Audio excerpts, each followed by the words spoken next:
Hello, YouTube. This is Sean, the Divine Diva, coming at you with a NACA reboot update. It has been about 7 weeks since I last came to you and shared that I'd be restarting my NACA journey. With that being said, it has been a very emotional and tumultuous 7 weeks. Um, a lot of things have been happening. I started my new job in January, which I love. It has been an amazing experience thus far, and just looking forward to doing more stretching in my role with my new company. Had some losses in my family, and so that has definitely been stressful and emotional. And I'm just trying to stay focused on the positive things. So work has been a welcome distraction. Um, Trying to keep my headspace in the right place. And so also my NACA journey is just a good opportunity for me to kind of climb out of um, that that place. Yeah. So that's where I am. What has happened since December 20th? I reached out to NACA shortly before, let's see, shortly after that last video, but it was just before Christmas, I believe. In any case, my appointment is not until the end of this month. And so, again, I kind of knew it would be a while, and that was fine because I wanted to take, you know, that time since then to kind of focus on my budget, figuring out what my new pay was going to be. Because, when you start a new company, you really don't know what your take home is going to look like because everything's completely different in a good way. Hello. So I've been looking at my new budget, figuring those things out. Um, I don't have a lot of debt or a lot of debtors, I should say, or creditors, but the handful that I have, I've been staying on top of those.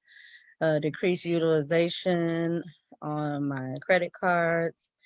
Actually paid those balances off and just keeping them super low. So just my recurring bills, like subscription, like your phone bill, or gym bill, or um, Netflix, things like that, smaller bills on there. And so just keeping that really low.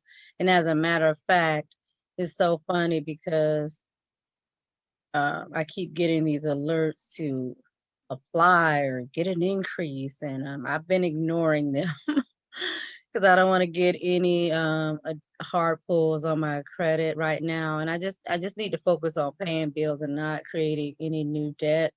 I have one creditor that I'm concerned about because they're really on some shenanigans. I'm trying to work through some things with them where there was a situation whereby I really was just trying to not even have the property anymore, and but still pay the debt. But they're not being very reasonable, and it's just been very frustrating for me.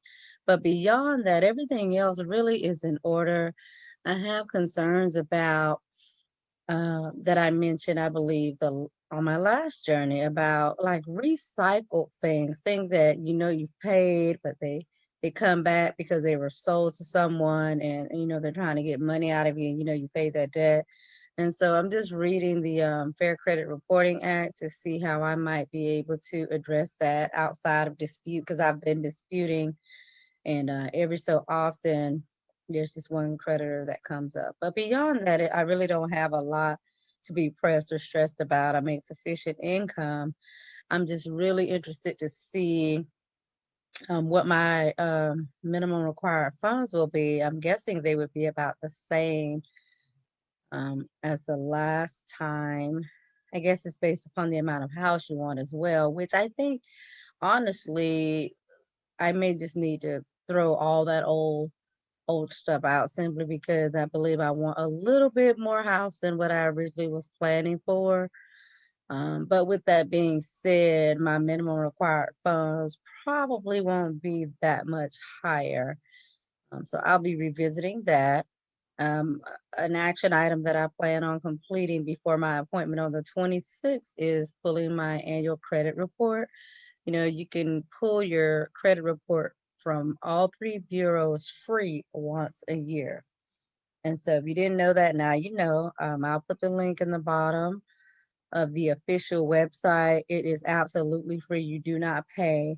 Um, and I'm not trying to pay for something I can get for free, and it's, they're good reports. So the only other way I would say pay for a subscription is if you are just hyper vigilant and you need to see your reports more frequently, then you might subscribe to a service like MyFICO or some other type of service that gives you a comprehensive reporting. But also, Discover It credit card gives you a free credit report and score, or rather, not the report, but the score. So that's something else that's free that you can check out. So the annualcreditreport.com for the full credit reports, and then Discover It for your free credit score. So I'll be pulling those. The only other thing that I'm really going to be focused on is just looking at my budget, keeping my savings going steadily. I'm making sure that my account is increasing, each month. And so I'm just curious to see how everything plays out. Like I said, with the only concern I have is this one particular creditor, and I want to see what my mortgage counselor says. And I'll see that at the end of February.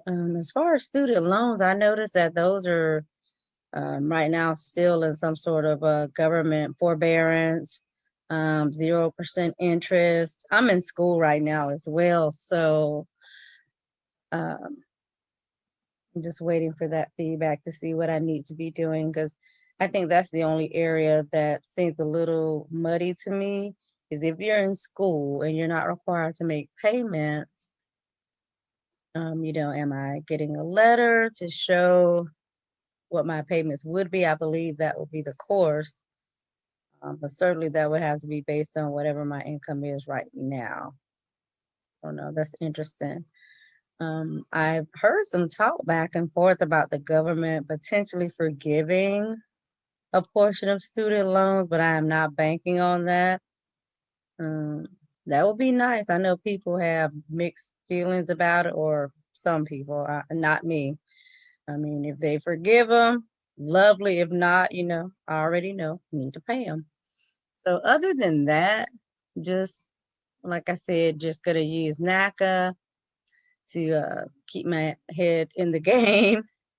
I will share that I discovered another Facebook group. There's an official NACA Facebook group, but there's one that's unofficial.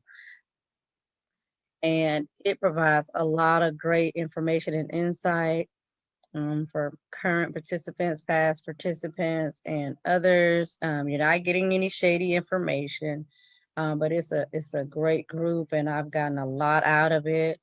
Participants are very responsive. I know that there are some MCs in there, mortgage counselors in there that participate. You got some realtors in there that participate, people that talk about their journey, some at the beginning, some at the end. It's really encouraging.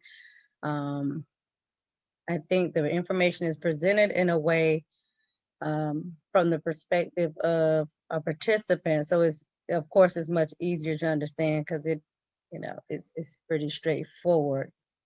It's divided into units or sections, and I think it's a cool group. So it's on Facebook, and it's an unofficial NACA group. So just search it that way. I'm not going to put a link to any Facebook down below because that can turn into something else. But beyond that, I just wanted to give a quick update. It's been 7 weeks and counting. So reboot video number 2. I'll come back after my second, after my next appointment, rather. I'm saying second, but after my next appointment on the 26th, and give you an update at that time. All right. So see you later. Have a great day. Bye.